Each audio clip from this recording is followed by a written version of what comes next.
Hello everyone, welcome to my channel the glow way.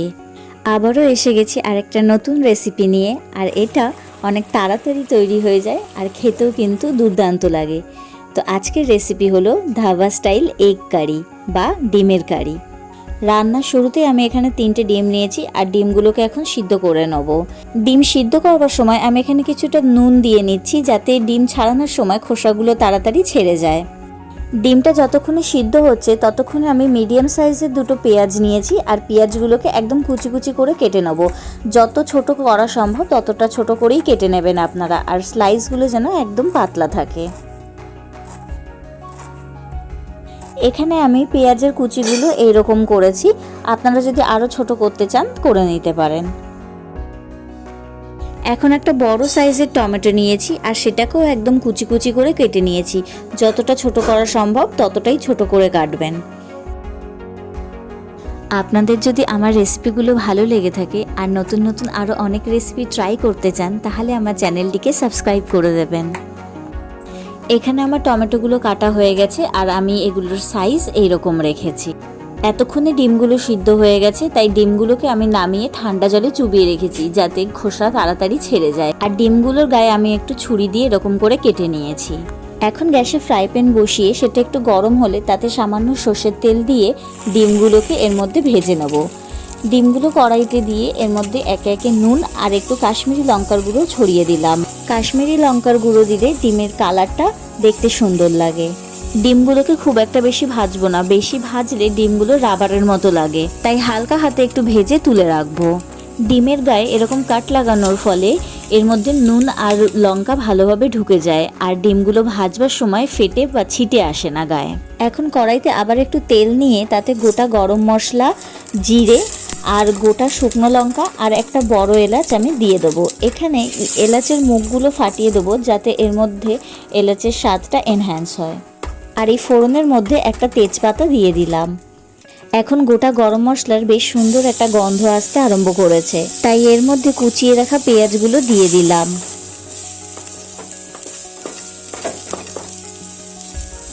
খুন্তি দিয়ে পেঁয়াজগুলোকে বেশ কিছুক্ষণ নেড়ে নেব। যখন পেঁয়াজগুলোর কালার গোল্ডেন হয়ে আসবে তখন এর মধ্যে কুচিয়ে রাখা টমেটোগুলো দিয়ে দেব। এখন দেখতে পাচ্ছি পেঁয়াজের কালার বেশ গোল্ডেন ব্রাউন হয়ে এসেছে, তাই এর মধ্যে এখন কেটে রাখা টমেটোগুলো দিয়ে দিলাম।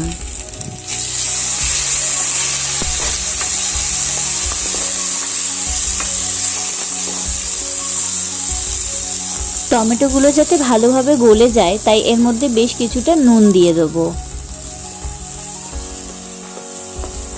আমি এখানে টমেটো কেটে দিয়েছি, আপনারা চাইলে টমেটোটাকে পেস্ট করেও দিতে পারেন। এখন খুন্তি দিয়ে বেশ কিছুক্ষণ নাড়িয়ে চাড়িয়ে নিয়ে এর মধ্যে একে একে হলুদ গুঁড়ো, ধনের গুঁড়ো, জিরের গুঁড়ো আর আদা রসুনের পেস্ট দিয়ে দেব।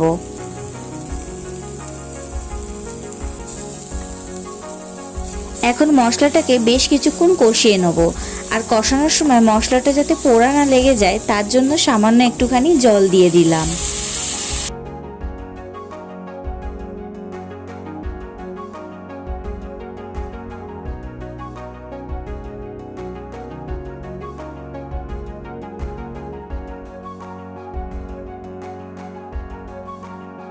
এখানে মশলা কষানোর সময় আমি একটুখানি চিনি দিয়ে দিলাম।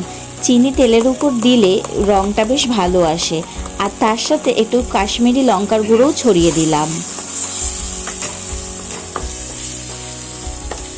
আবারও বেশ কিছুক্ষণ মশলাটা ভালোভাবে কষিয়ে নিয়ে এর মধ্যে ডিমগুলো দিয়ে দিলাম।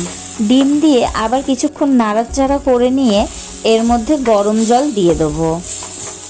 ডিমের কারিতে আপনারা যেরকম গ্রেভি রাখতে চান সেই অনুযায়ী জল দেবেন। এখন গ্রেভির মধ্যে আমি স্বাদ মতো নুন দিয়ে দেবো। এখানে নুন একটু কম দেবো, কারণ টমেটো কষানোর সময় বেশ কিছুটা নুন দিয়েছিলাম। এখন রান্নাটাকে কিছুক্ষণের জন্য ঢাকা দিয়ে রেখে দেবো, যতক্ষণ না ফুটে ওঠে। এখানে দেখতে পাচ্ছি গ্রেভিটা ফুটে উঠেছে আর কনসিস্টেন্সিটাও বেশ ভালো আছে। আর এখানেই আমাদের রেডি হয়ে গেছে ধাবা স্টাইল এগ কারি। আর দেখেছেন তো রেসিপিটা যেরকম সহজ সেরকমই চটজলদি তৈরিও হয়ে যায়। এখন আমি গ্যাসের ফ্লেমটা বন্ধ করে দিয়েছি আর ডিমের কারিটাকে এখন প্লেটে সার্ভ করে নেব। এটা দেখতে যেরকম স্পাইসি আর সুন্দর হয়েছে, খেতেও কিন্তু দারুণ হয়েছে। আপনারা অবশ্যই বাড়িতে ট্রাই করবেন আর আমাকে কিন্তু জানাতে ভুলবেন না কেমন লাগলো এই রেসিপি।